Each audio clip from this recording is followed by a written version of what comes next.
உண்மையிலேயே பலருக்கும் ஒரு ஆச்சரியமா இருக்கும். 2 தடவை பாராளுமன்ற உறுப்பினராக இருந்தவர் வாகன பெர்மிட்டுகளை வாங்கி இருப்பார், வாகனங்களை வைத்திருப்பார் என்று சொல்லி எதிர்பார்க்கலாம்.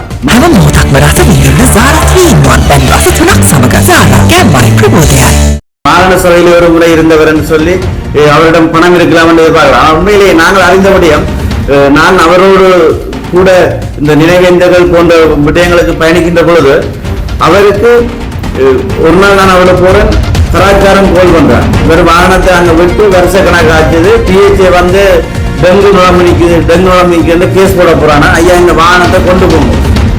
அப்படியே அவர் திருத்த விட்ட இடத்துல ஒரு வாகனம் நிக்குது. அதே மாதிரி ஆட்டோவுக்கு லீஸ் கட்டிடாம லீஸ்காரன் இவருக்கு அடிப்பு எந்த நேரம் தொல்லையை கொடுத்துருக்கிறார், அந்த ஆட்டோ லீஸை கட்டுங்க. அப்படி அவற்றில் நம்ம தெரியும். அவர் 2 தரம் பாராளுமன்ற உறுப்பினராக இருந்த பொழுது அவரே கிடைத்த வாகன பொறுமைக்கையோ அல்லது வாகனத்தையோ அவர் கொண்டே எங்களுடைய தமிழ் தேசிய போராட்டத்துக்கு தான் வழங்கினவர். தமிழக விடுதலைகளுக்கு தான் அந்த வாகனத்தை கொண்டே கொடுத்தவர். அது எல்லாருக்கும் பகிரங்கமா தெரியும்.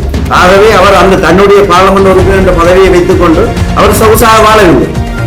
அவர் இவ்வாறு பல போராட்டங்களிலே எனக்கு தெரியும். இன்றைக்கு நினைவேந்தலை நாங்கள் இந்த மண்ணிலே நாங்கள் சுதந்திரமாக கொண்டாடி கொண்டிருக்கின்றோம். ஆனால் 2013 எனக்கு தெரியும் மாகாண சபை உறுப்பினராக இருந்த பொழுது அவர் கோயில்களிலே நாங்கள் இன்றைக்கு நல்லமையாகவும் நல்லூர் கந்தசாமி கோயிலே நாங்கள் அதிலே கற்பூரம் கொளுத்தி அஞ்சலி செய்ய போகின்ற பொழுது இராணுவத்தினர் அங்கே மேலாடைகள் என்று அர்ச்சனை தட்டுகளோடு எங்களை சூழ்ந்து நின்றார்கள். அது மட்டுமில்லை, நாங்கள் பெரிய கோயிலே போய் முழுவத்திலே கொளுத்தி அஞ்சலி செய்கின்ற பொழுது இராணுவத்தினர் உள்ளட்டு அதை கால்களால் தட்டி விழுத்தி அசிங்கப்படுத்தினார்கள். அது மட்டுமல்ல, மாகாண சபைக்கு முன்பாகவே அவர் அந்த நினைவேந்தலை அச்சமின்றி அன்றைக்கு அந்த ராணுவம் சூழ்ந்து நிற்குது, போலீஸ் புலனாய்வாளர்கள் சூழ்ந்து நிற்கிறார்கள். எல்லாருடைய கடுபிடிக்கு மத்தியிலும் தனிய அந்த வளகுத்தியை வச்சு விளக்கு ஏற்றி அஞ்சலி செலுத்தினார். அப்போ போலீஸ் காலால தட்டி விழுத்தினது எல்லாரும் அறிஞ்சிருப்பீர்கள். ஆகவே துணிஞ்சு அந்த நேரத்தில் துணிஞ்சு நின்று இந்த வேலையில செய்தவர். இன்றைக்கு நாங்கள் தேசிய தலைவருடைய பிறந்த நாளுக்கு நாங்கள் பகிரங்கமாக கேக் வெட்டி கொடுத்துருக்கோம். ஆனால் அந்த நேரமே சிவாஜி என்ன பயப்படாம கேக் வெட்டினவர், அவருடைய பிறந்த நாளை கொண்டாடினவர். ஏன் எங்களுடைய தமிழ் தேசிய தலைவருடைய தாயாருடைய மருத்துவத்தையே அவருடைய இறுதி காலத்தை சிவாஜி தான் பார்த்தார். அவர் மருத்துவத்துக்காக இந்தியா சென்ற பொழுது திருப்பி அனுப்பப்பட்டு வந்த பொழுது அவரை பொறுப்பேற்று வல்வெட்டித்துறையிலே இருந்த வைத்தியசாலையில வைத்து அவருடைய இறுதி வரை அவரை பார்த்தது மட்டுமில்லாமல் அன்றைக்கு இருந்த சூழல் உங்களுக்கு தெரியும் பகிரங்கமாக.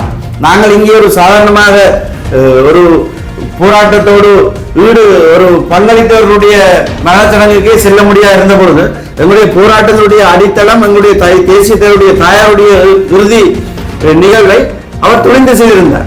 அன்றைக்கு அந்த நிலையில யாரும் பாராளுமன்ற உறுப்பினராக இருந்தவர்களோ யாரும் அன்றைக்கு முன்னுக்கு நிற்கவில்லை.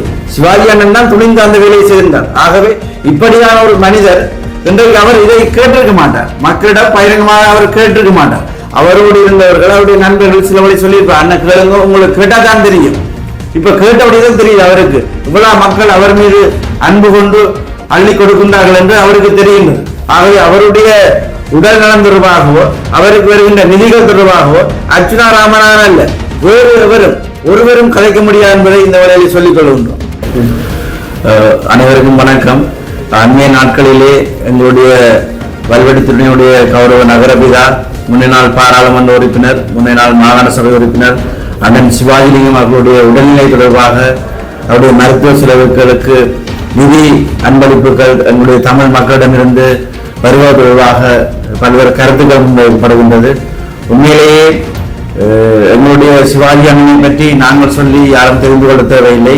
அவருடைய அண்மைய கோரிக்கைக்கு பிறகு தமிழ் மக்கள் அவர் மீது எவ்வாறான ஒரு அன்பை வைத்திருக்கின்றார்கள் என்பதை அவரே உணர்ந்திருப்பார். குறிப்பாக எனக்கு வயதறிந்த காலத்திலிருந்து நான் நினைக்கின்றேன் 2001ஆம் ஆண்டு பாராளுமன்ற தேர்தல் பிரச்சாரத்தின் பொழுது நாரந்தனையிலே இபிடிபியினுடைய வாழ்வெட்டு தாக்குதலுக்குள்ளாகி படுகாயமடைந்தவர்களில் முன்னாள் பாராளுமன்ற உறுப்பினரும் தற்போதைய வல்வெட்டித்துறை நகரசபை தலைவருமான அண்ணன் சிவாஜிலிங்கம் ஒருவர். ஆகவே அந்த நாட்களில் இருந்து அவரை நாங்கள் நன்றாக அறிந்திருக்கின்றோம். 2011ஆம் ஆண்டுகளில் இருந்து அவரோடு அரசியலிலே இணைந்து பயணித்துக் கொண்டிருக்கின்றோம். பல்வேறு போராட்டங்களாக இருக்கலாம், பல்வேறு நினைவேந்தலாக இருக்கலாம். அவரோடு கூட நின்ற முறையிலே அவரை விமர்சிப்பதற்கு இந்த மண்ணிலே யாருக்கும் அருகதை இல்லை. உண்மையிலேயே நான் அறிந்தேன். இந்த கௌரவ பாராளுமன்ற உறுப்பினர் அர்ச்சுனா ராமநாதன் அவர்கள் அவருடைய சிவாஜி அண்ணனுடைய உடல்நிலை தொடர்பாகவும் அவருக்கு நிதிகள் வந்து சேருவது தொடர்பாகவும் மிக மோசமாக கீழ்த்தரமாக விமர்சனங்களை முன்வைத்திருக்கின்றார். நான் ஒன்றை சொல்லிக் கொள்ள விரும்புகிறேன். சிவாஜிலிங்கம் அவரை பற்றி அவரை விமர்சிப்பதற்கு இவருக்கு இந்த அருகதையும் இல்லை.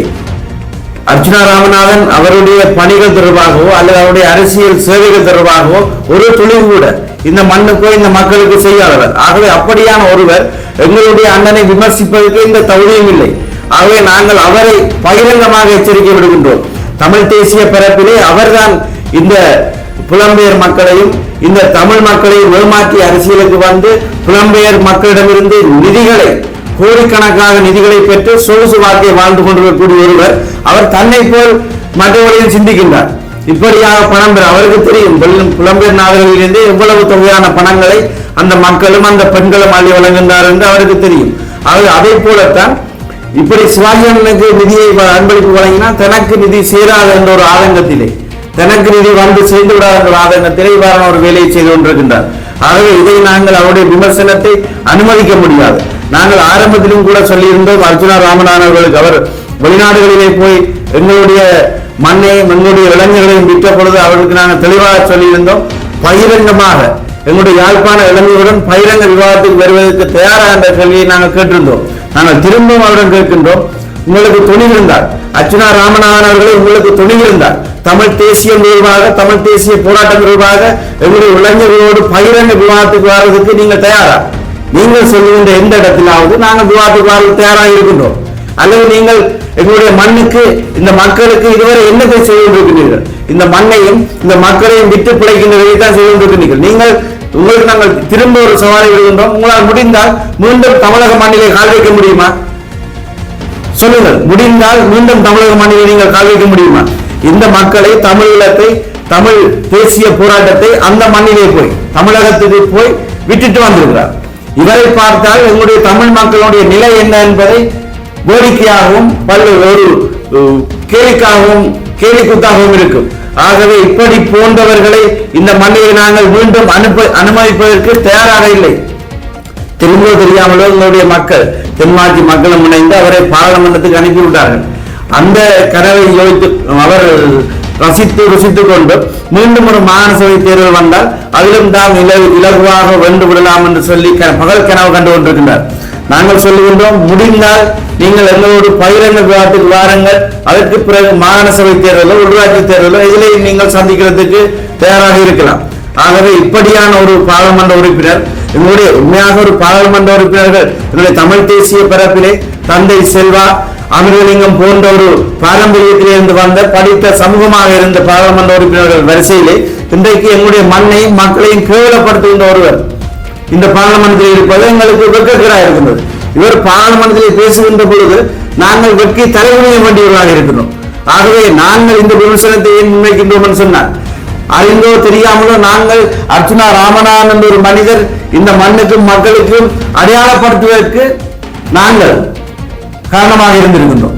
ஆகவே நாங்களும் பகிரங்கமாக இப்படியான ஒரு கேவலமான மனிதரை, ஒரு கேவலமான வைத்தியர் என்ற பெயரில் இருக்கக்கூடிய ஒரு விஷ கிருமியை நாங்கள் இந்த மண்ணுக்கு மக்களுக்கு அடையாளப்படுத்தியதற்காக நாங்கள் பகிரங்கமாக எங்களுடைய மக்களிடம் மன்னிப்பு கேட்கின்றோம். நாங்கள் எங்களுடைய போராட்டம் எந்த நேரத்திலும் எங்களுடைய மக்களுக்கு சரியான போராட்டங்களிலே நாங்கள் பங்களித்தோம். அதே போலத்தான் இப்படி வைத்தியசாலை போராட்டம் இருந்த போதும் நாங்கள் இவருக்கு பங்களித்தோம். ஆனால் அதை திசை மாற்றி மடை மாற்றி தனக்கு லாபம் பெறக்கூடிய வகையில் அவர் செய்து கொண்டிருக்கின்றார்.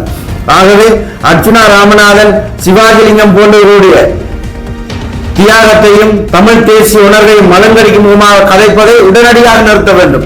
இனியொரு வீடியோவில் சிவாஜிலிங்கம் மன்னனை பற்றி தவறாக கதைப்பதற்கு நாங்கள் சொல்வேற் கொண்டு இருக்கிறார். அப்படி மோசமான விளைவுகளை சந்திக்க வேண்டி வரும்.